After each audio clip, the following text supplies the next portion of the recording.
Tuliskan mimpimu di angkasa, warnai bintang di jiwa.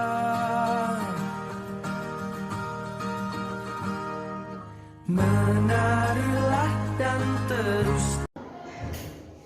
Bismillahirrahmanirrahim. Assalamualaikum warahmatullahi wabarakatuh. Syukur alhamdulillah kita panjatkan kehadirat Allah Subhanahu wa taala karena pada kesempatan hari ini kita masih diberi kesempatan untuk bisa berkumpul dalam rangka mengikuti sebuah kegiatan, yaitu pengibasan aksi nyata modul 1.4 tentang budaya positif.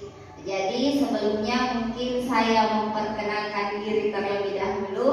Jadi perkenalkan, saya Ibu Susanti, salah satu guru di sekolah ini juga ya. Jadi saya adalah salah satu calon guru penggerak angkatan 6 Kabupaten Takalar yang sedang melakukan menjalani pendidikan guru penggerak angkatan ke-6 ini. Jadi sebelumnya saya sampaikan terlebih dahulu bahwa kegiatan ini saya lakukan sebagai bentuk pengibasan atas materi yang telah saya dapatkan dalam pendidikan guru penggerak. Jadi di mana dalam pendidikan guru penggerak ini kita diajarkan atau kita dilatih bagaimana menjadi mentor ya, atau menjadi rekan kerja yang baik untuk mengimbaskan ilmu tentang merdeka belajar. Jadi utamanya tentang merdeka belajar. Meskipun di sekolah kita ini belum menerapkan kurikulum merdeka, tetapi ini adalah program nasional yang insya Allah lambat laun pasti kita juga akan terlibat dalam kurikulum ini. Nah, sebelumnya saya juga mau sampaikan bahwa budaya positif di sini adalah salah satu penerapan dari kurikulum merdeka, di mana kurikulum merdeka ini merupakan kurikulum ya, atau paradigma baru yang baru dicetus, sehingga masih ada sebagian sekolah yang mungkin belum menerapkan dari kurikulum merdeka ini. Baik, saya mungkin langsung masuk pada materi inti kita hari ini, yaitu tentang budaya positif. Nah, baik, jadi latar belakang tentang penerapan budaya positif ini bersumber dari Merdeka Belajar itu sendiri, di mana Merdeka Belajar adalah sebuah kurikulum yang berisi pemahaman dari gagasan dan prinsip pendidikan berdasarkan pemikiran Ki Hajar Dewantara, di mana pembelajaran yang ideal menurut Ki Hajar Dewantara adalah sebuah proses belajar mengajar yang memfasilitasi murid agar tumbuh sesuai dengan kodratnya. Selain memperhatikan kodrat murid dalam proses belajar mengajar, guru harus mampu menerapkan suasana belajar yang memerdekakan murid, ya. Jadi memerdekakan murid. Kemudian guru di sini sebagai juru lapangan, ya, yang menentukan kualitas dari pendidikan sebuah bangsa. Makanya guru harus mampu mengenali dan memahami diri sebagai pendidik. Nah, mendidik dan mengajar bukan sesuatu yang sederhana, tetapi memiliki peran sangat besar dalam mengolah dan membentuk kualitas dari anak bangsa. Dalam proses belajar mengajar, guru bukan sekedar menyampaikan ilmu dari buku kepada siswa, tetapi lebih dari itu, yakni mendampingi murid dengan utuh dan menyeluruh. Jadi sebenarnya sebelumnya mungkin sebagian paradigma dari kita seorang guru berpikir bahwa kita datang ke kelas mengajar itu sekedar menyuruh siswa buka halaman sekian, kerjakan ini, kumpul, diperiksa, selesai tugas kita hari itu. Ya, biasanya seperti itu. Ternyata berdasarkan pemikiran Ki Hajar Dewantara ini, tugas kita sebagai seorang guru tidak sesimpel itu, ya, tidak semudah itu. Tetapi bagaimana kita bisa menuntun, mendampingi murid menjadi murid yang berguna, ya. Jadi bukan sekedar selesai materi di buku cetak, selesai pula tugas kita, ya. Selanjutnya, jadi pada dasarnya merdeka belajar dimaknai kemerdekaan belajar. Di sini banyak siswa yang beranggapan bahwa merdeka belajar itu tidak belajar di orang, ya. Ini padahal di sini yang memberikan kesempatan bagi peserta didik untuk belajar senyaman mungkin dalam suasana bahagia tanpa adanya rasa tertekan. Jadi kalau kita masuk di dalam kelas kemudian siswa merasa takut atau merasa tertekan, berarti kita tidak sukses menjadi guru, ya. Itu menurut Ki Hajar Dewantara. Tapi kan selama ini kalau kita masuk di kelas itu kita anggap diri tak berhasil kalau anak-anak itu duduk diam tenang, kan begitu kan? Tanpa ada anak yang bertanya ini itu, itu kita anggap bahwasanya sukses menjadi guru karena takut semua anak-anak sama kita, biasa begitu. Padahal paradigma itu yang sekarang mencoba diubah melalui kurikulum merdeka ini, di mana pembelajaran itu dikembalikan pada fitrahnya, bahwasanya untuk mendidik seorang anak itu tidak mesti dengan tekanan, tapi harus dilakukan dengan pendekatan. Ini masih tentang merdeka belajar. Kemudian rasa nyaman dan kebahagiaan peserta didik ditunjukkan melalui sikap dan emosi positif terhadap satuan pendidikan. Bersikap positif terhadap proses akademik, merasa senang mengikuti kegiatan di satuan pendidikan, terbebas dari perasaan cemas, terbebas dari keluhan kondisi fisik satuan pendidikan, dan tidak memiliki masalah sosial di satuan pendidikannya. Penerapan budaya positif di sekolah adalah kebijakan dari Merdeka Belajar yang merupakan langkah untuk mentransformasi pendidikan demi terwujudnya sumber daya manusia unggul Indonesia yang memiliki profil pelajar Pancasila. Jadi sebenarnya sebelum Merdeka Belajar ini kita sebenarnya sudah merdeka, tetapi proses pembelajaran yang kita lakukan itu masih menggunakan pembelajaran kolonial, ya. Istilahnya masih kolonial karena kita sebagai guru masih memberikan paksaan kepada murid, ya, memberikan tekanan, harus tugas dikerjakan seperti ini, dikumpul seperti ini, tanpa kita bertanya bagaimana latar belakang anak itu, ya. Terkadang misalnya kita berikan tugas, anak-anakku kalian harus membuat clipping, di mana clipping itu harus dijilid dengan kertas plastik dan sebagainya. Tanpa kita mau tahu apakah anak kita ini mampu atau tidak, ya? Karena terkadang anak-anak latar belakangnya itu berbeda-beda. Setelah dikumpulkan, ada anak mungkin yang rapi sekali, diketik komputer, kemudian dijilid dengan rapi. Ada anak kasihan yang karena keterbatasan biaya, mereka tetap membuat clipping, tapi hanya ditulis tangan, ya, menggunakan kertas yang ini, diheader seadanya. Kita sebagai guru terkadang membedakan ini.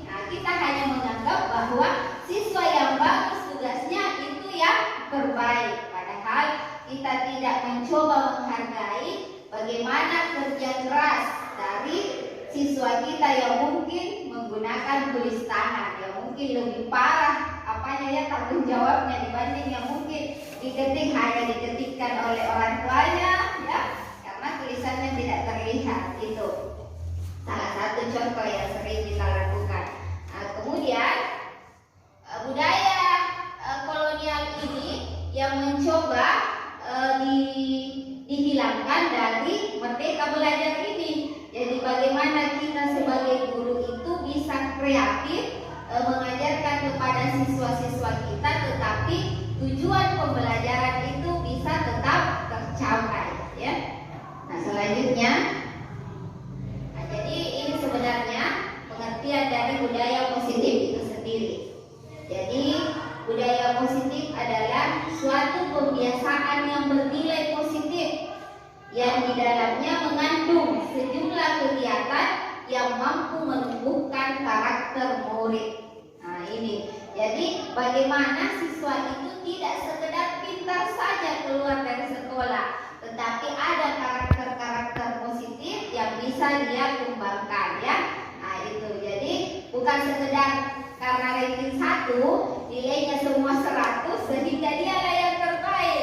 Padahal terkadang ada siswa kasihan yang mungkin nilainya tidak terlalu bagus, tetapi karakternya itu baik, misalnya suka menolong teman, suka berbagi dan sebagainya. Nah, inilah keseimbangan antara akademik dengan sikap dari anak itu sendiri.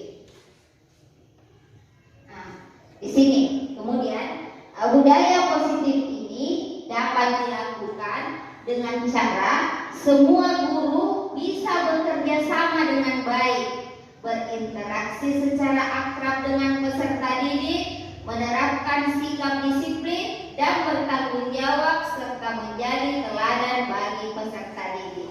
Jadi untuk menerapkan budaya positif di sekolah, langkah pertama itu bagaimana dulu kolaborasi sesama guru, ya. Bukan kita menerapkan budaya positif, guru yang lain masih tetap menghukum atau apa dan sebagainya. Ini tidak bisa terlaksana.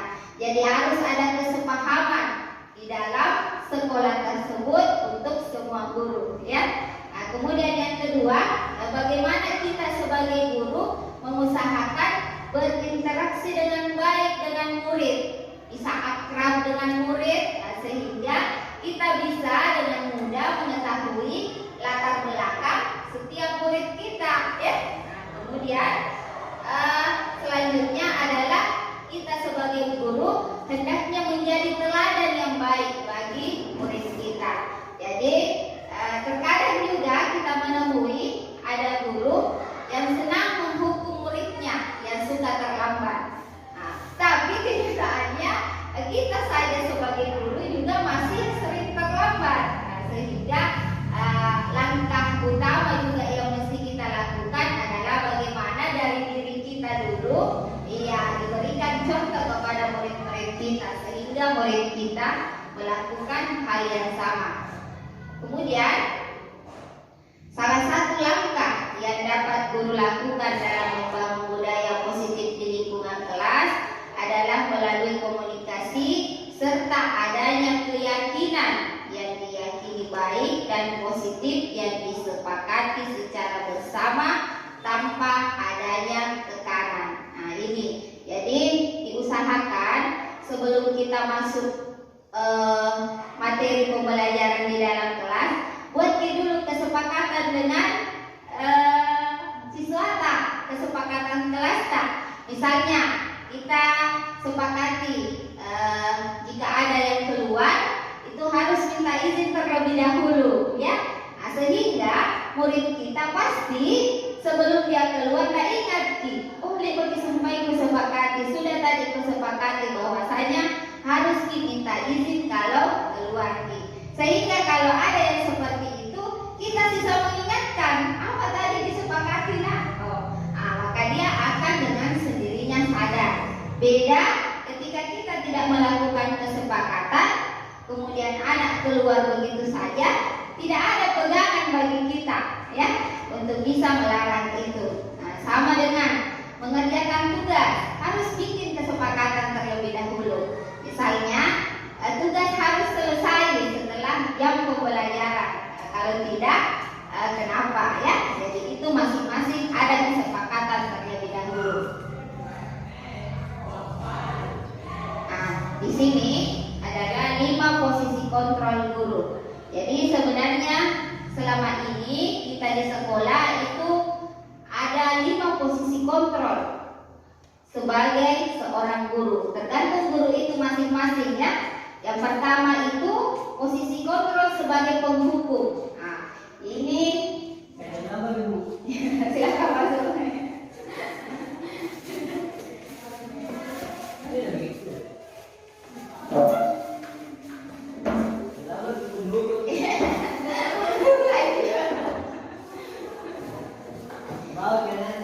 Iya. Saya lanjutkan ya Pak, Bu.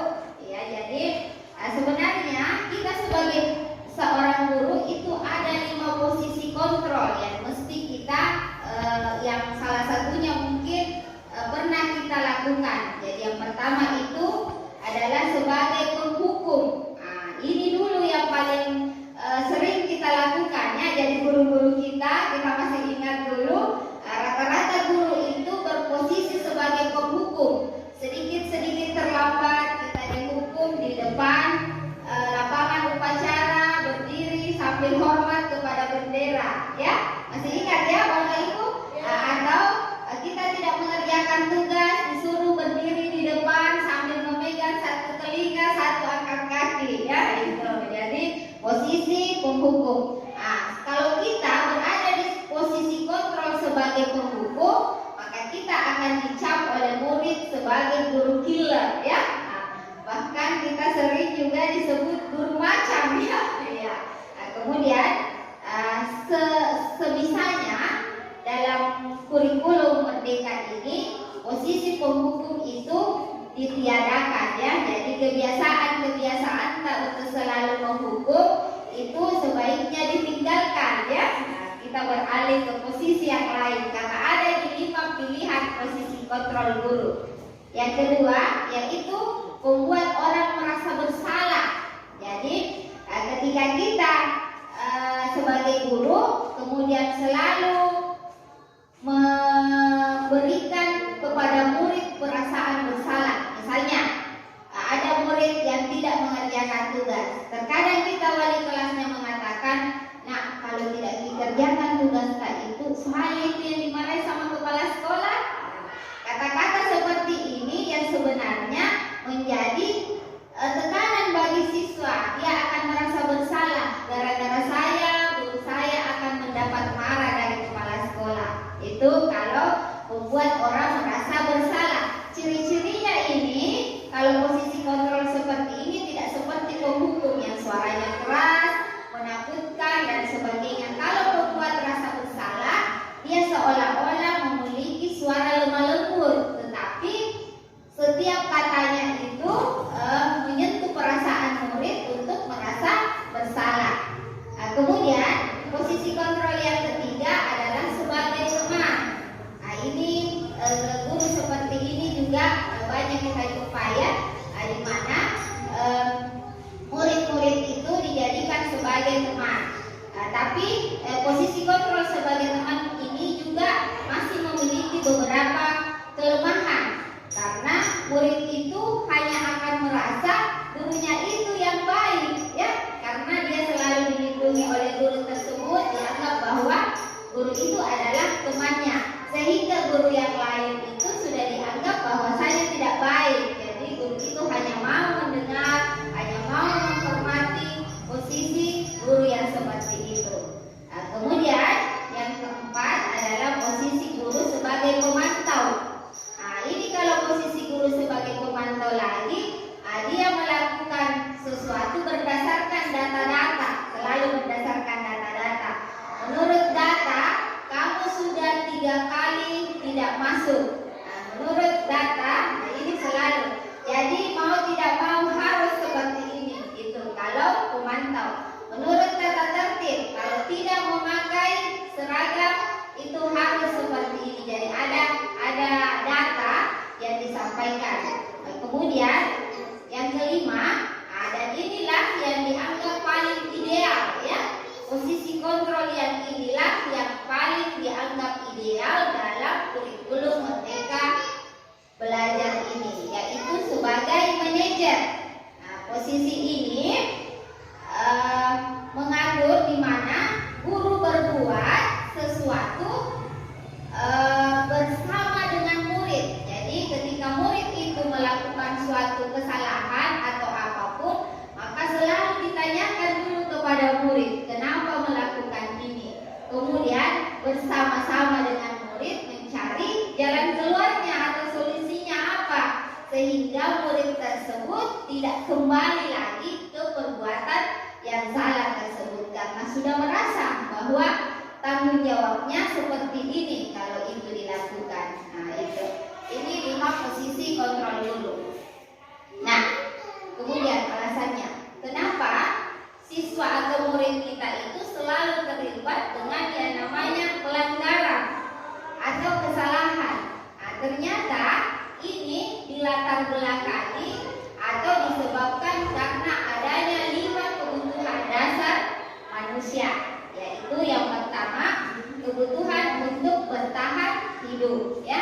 Nah, jadi terkadang kita mendapati siswa kita tidak masuk ke sekolah, padahal mereka biasanya membantu orang tua bekerja dan sebagainya, sehingga dia cenderung tidak mengindahkan lagi sekolahnya karena lebih memilih kebutuhannya untuk bisa tetap bertahan hidup dengan mencari nafkah. Nah, ini yang terkadang kita sebagai guru karena tidak mengetahui latar belakangnya langsung saja menghukum murid tersebut tidak pernah datang. Padahal kasihan mereka adalah mungkin tulang punggung keluarga yang harus mencari nafkah demi berlangsungnya hidup dan keluarganya. Itu. Kemudian yang kedua, ada juga kebutuhan cinta dan kasih sayang.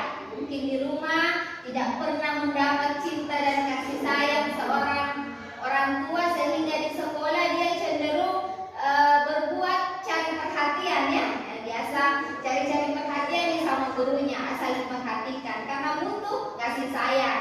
Kemudian ada juga butuh kebebasan.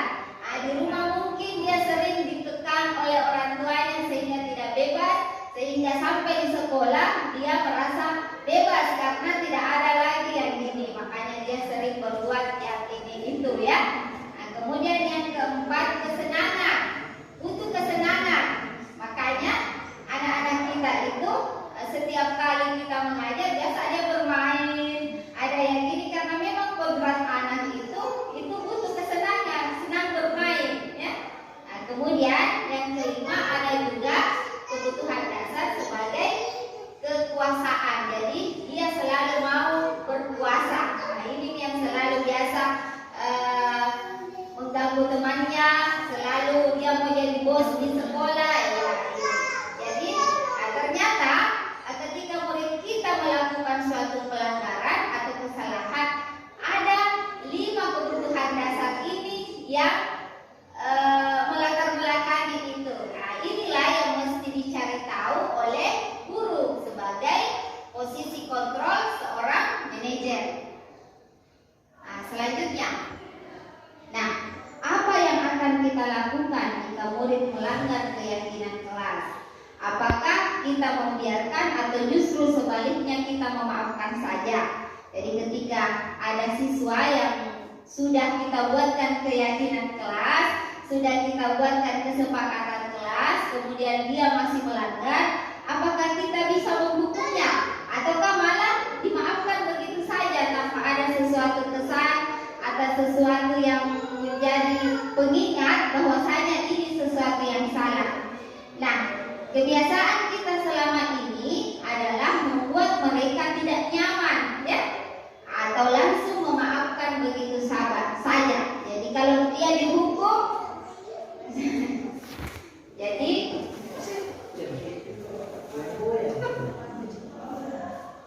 selanjutkan, Bu.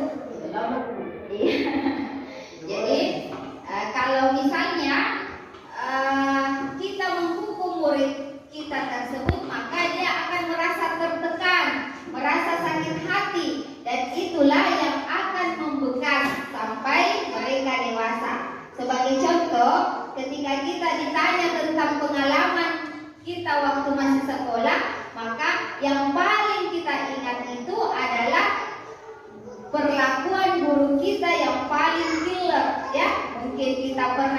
berjemur di panas matahari atau pernah diapakan, nah itu yang paling berbekas ketimbang hal-hal positif lainnya. Nah inilah sebabnya sehingga kegiatan atau aktivitas menghukum murid itu sebaiknya diganti dengan istilah segitiga restitusi, ya. Salah satu cara memperbaiki diri untuk mewujudkan disiplin diri.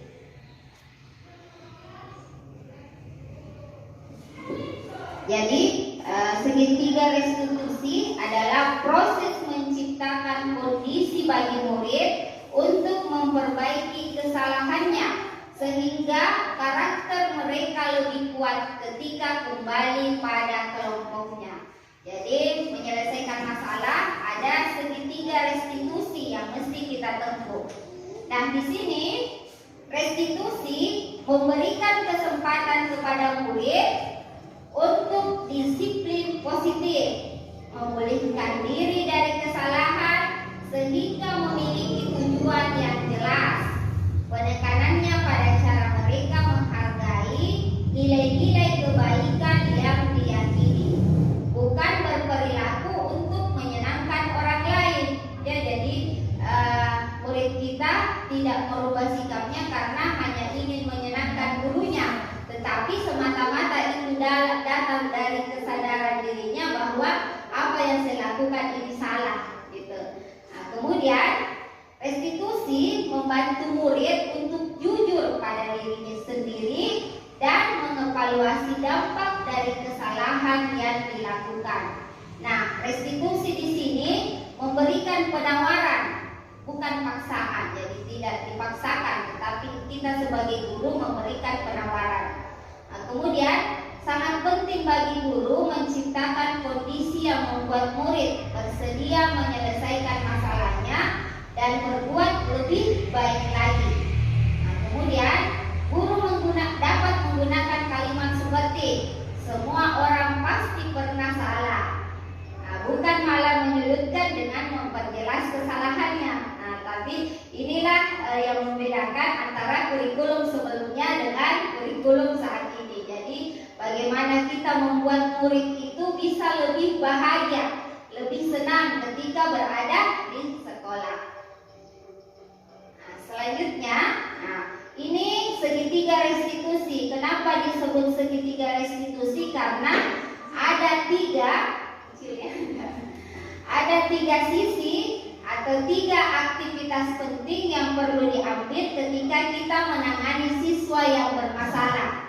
Jadi sisi yang pertama itu menstabilkan identitas. Jadi ketika kita memanggil murid yang bermasalah itu, maka kita stabilkan dulu emosinya, kita stabilkan identitasnya. Bagaimana caranya?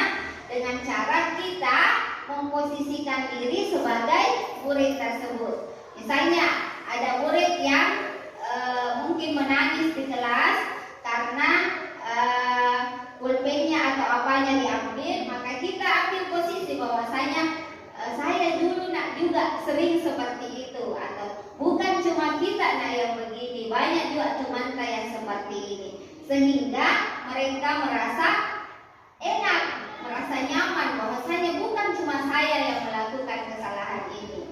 Nah, kemudian setelah murid tersebut sudah merasa tenang, merasa stabil, lalu kita masuk pada validasi tindakan, ya. Baru kita menanyakan, kamu tentu punya alasan mengapa melakukan itu. Jadi baru ditanya lagi, kenapa melakukan itu? Misalnya membuli temannya, kenapa dilakukan itu? Nah, itu kemudian kita tanya siswa tersebut. Kemudian setelah siswa itu, tetapi tentunya dalam melakukan hal ini itu perlu pendekatan emosi yang baik terhadap anak tersebut sehingga anak tersebut merasa percaya kepada kita. Nah, itulah sebabnya di awal harus distabilkan dulu emosinya, seolah-olah kita adalah temannya, kita ada bersama mereka, sehingga pada saat kita memvalidasi tindakan yang salah, mereka percaya sama kita, maka dia akan buka ini suka ini, akhirnya mereka bisa lebih terbuka kemudian setelah kita mengetahui alasannya, kemudian kita menanyakan kembali. Jadi bukan kita yang langsung memberi saran, harus begini nak, bukan, tapi kita tanya dulu sama anak ibu, kira-kira cara apa nak ini yang kita lakukan supaya bisa lebih baik, supaya bisa kembali baik ini teman atau apa. Nah, kemudian setelah mereka memberikan itu, kita kembalikan pada nilai-nilai apa sebenarnya yang mereka telah langgar berdasarkan kesepakatan kelas yang kita sudah buat sebelumnya. Kan ada kesepakatan kelas yang kita sudah buat sebelumnya. Apa di situ nilai yang dilanggar? Apakah menghargai teman yang dilanggar ataukah kejujuran? Ya itu. Nah, kemudian setelah itu kita sampaikan, kamu ingin menjadi anak yang seperti apa? Apa ingin mempertahankan sikapmu yang seperti itu atau mau berubah ke yang lebih baik? Jadi berdasarkan kegiatan-kegiatan ini, segitiga restitusi diharapkan murid itu bisa kembali menyadari dari dirinya sendiri bahwa apa yang mereka lakukan itu ternyata salah dan harus diperbaiki, bukan karena dia merasa takut sama kita. Iya, saya minta maaf ini sama kau karena gara-gara ibu ini, bukan, tetapi itu dari dalam diri mereka sendiri sehingga mereka bisa kembali pada kelompoknya dalam suasana yang baik ya, dan tidak mengulangi lagi kesalahan tersebut karena sudah memiliki tanggung jawab. Nah, ini segitiga restitusi.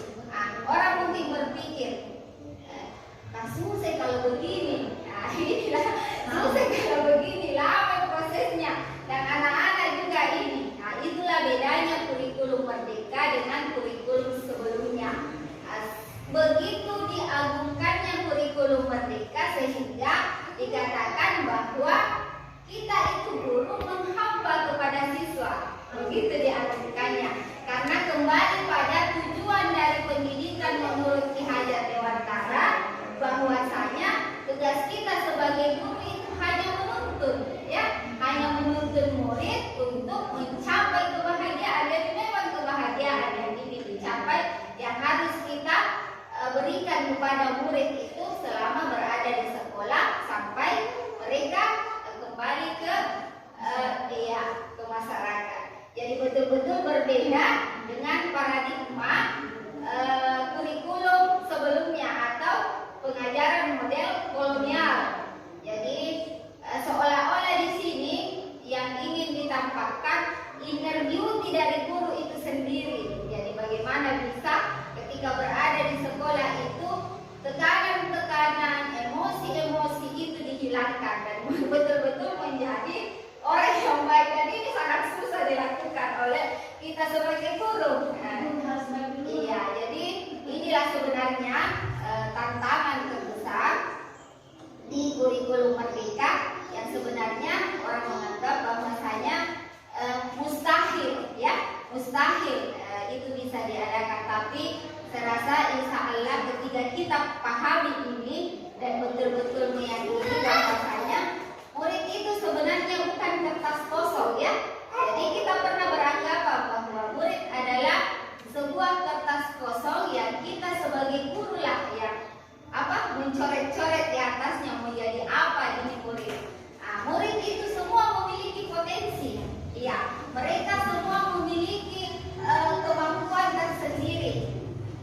Nah, dia punya potensi. Nah, guru di sini tugasnya hanya menggali potensi itu, mencari potensi mana yang mesti dikembangkan.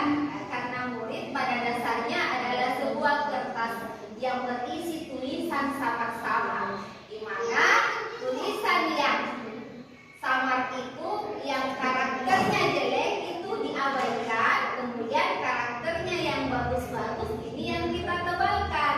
Karena tidak semua murid itu jelek dan tidak semua murid itu bagus, pasti ada sisi baik dan sisi. Inilah tugas kita sebagai guru, bagaimana menebalkan karakter murid itu menjadi murid yang nantinya mencapai kebahagiaan yang setinggi-tingginya. Begitu luar biasanya Ki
Terima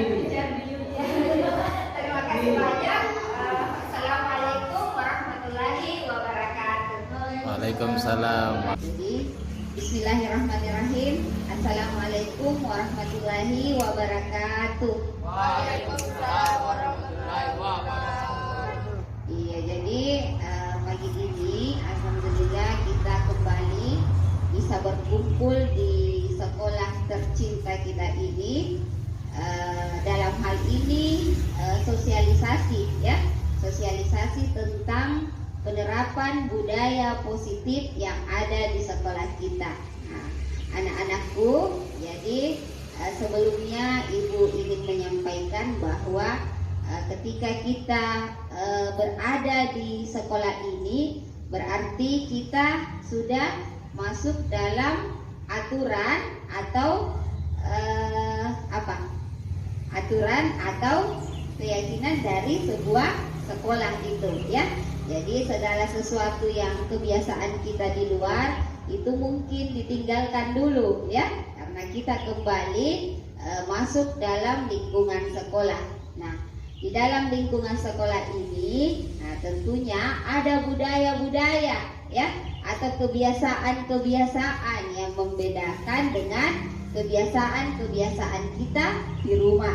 Nah, itu hendaknya hal-hal yang biasa kita lakukan di rumah itu ditinggalkan dulu ya. Jadi yang mungkin di rumah itu yang kerjanya mungkin hanya main HP, nah, setelah sampai di sekolah ditinggalkan dulu ya. Kalau waktunya belajar, kecuali ada tugas yang mengharapkan kalian untuk menggunakan HP atau mencari tugas melalui internet. Biasa ada seperti itu ya. Iya, mengingat sekarang zamannya juga sudah zaman digital. Jadi anak-anakku, Ibu di sini rencananya akan membuat kalian untuk membuat kesepakatan atau keyakinan sekolah kita masing-masing, sehingga kita merasa sadar ya, kita merasa sadar sendiri akan tanggung jawab ya.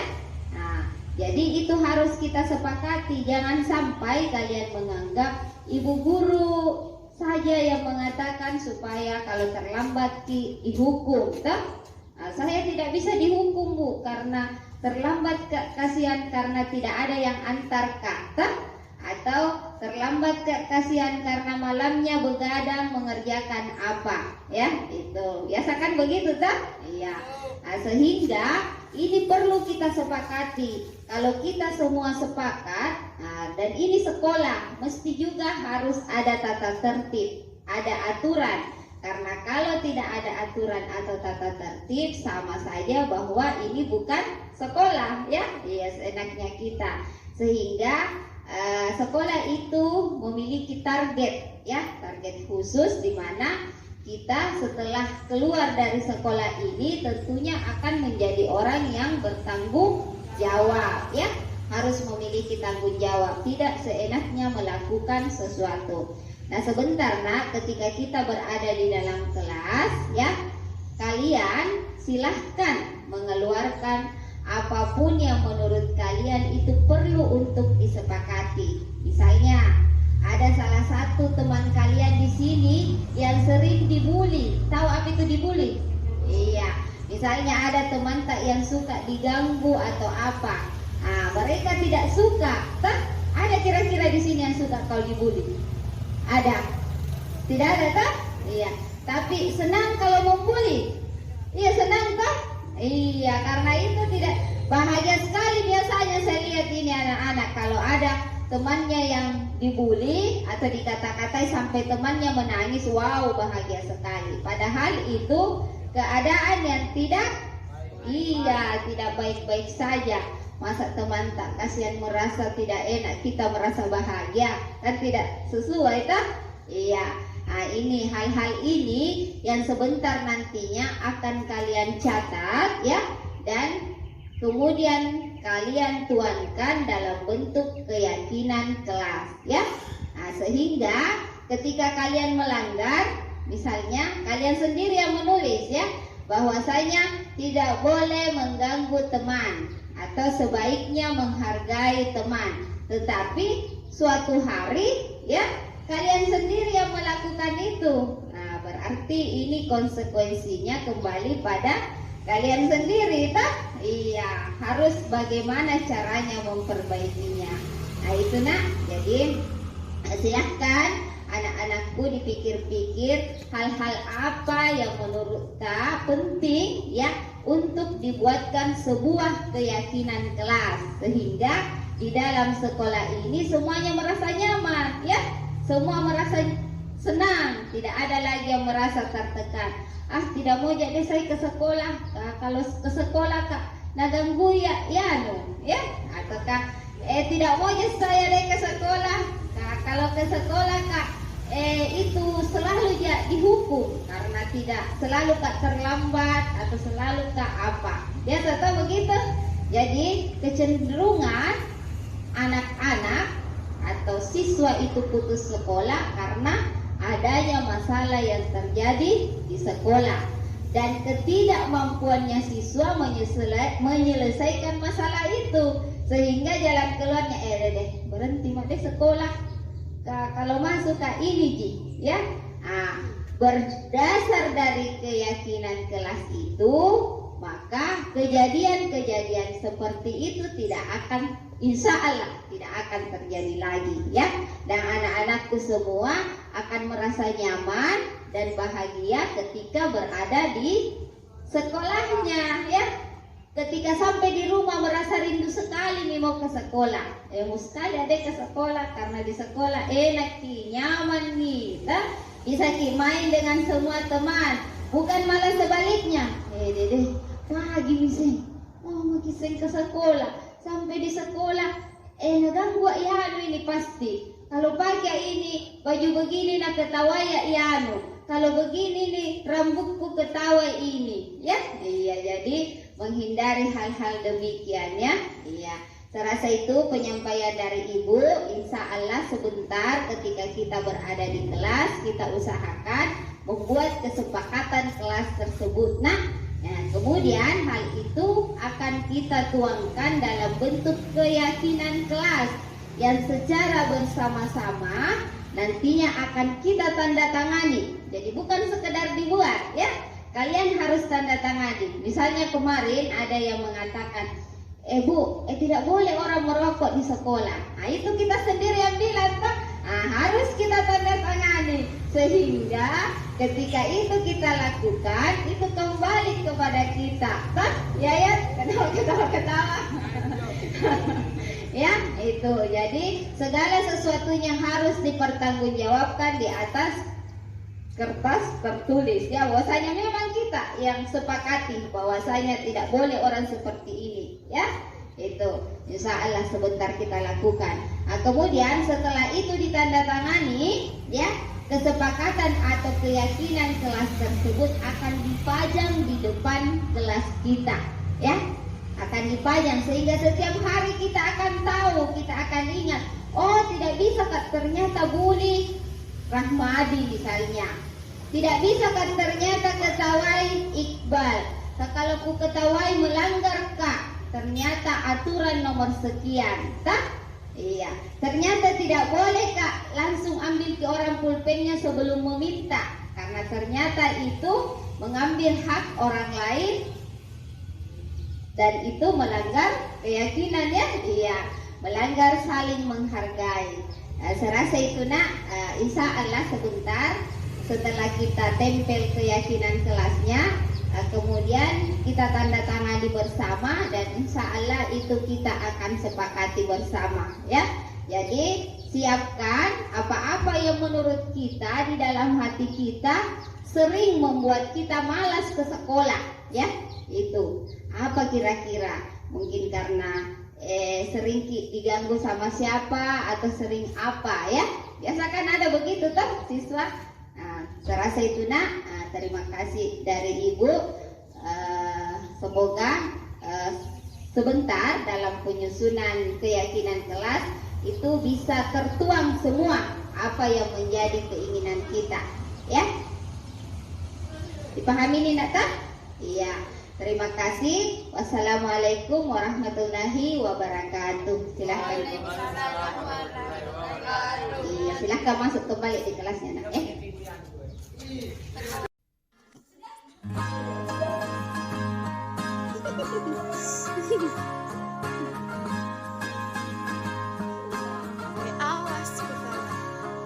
Mimpi adalah kunci untuk kita menaklukkan dunia.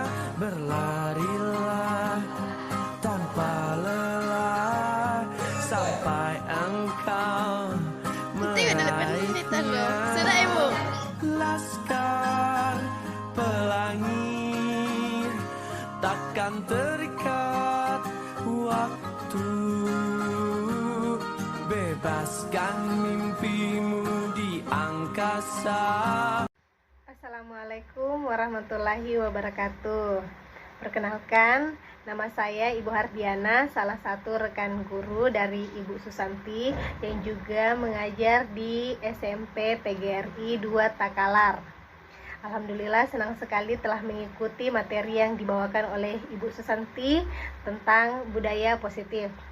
Salah satu yang membuat saya terkesan dari materi tersebut yaitu materi segitiga restitusi, yang mana melibatkan siswa dalam penyelesaian masalah. Saya berharap kedepannya jika terjadi permasalahan kepada siswa, maka saya juga akan mencoba segitiga restitusi tersebut untuk menyelesaikan masalah pada siswa. Terima kasih. Assalamualaikum warahmatullahi wabarakatuh. Wabarakatuh. Perkenalkan, nama saya Iqbal, kelas 9. Saya merasa senang telah membuat keyakinan kelas bersama teman-teman dan Ibu Susanti. Semoga bisa dilaksanakan dengan baik. Terima kasih.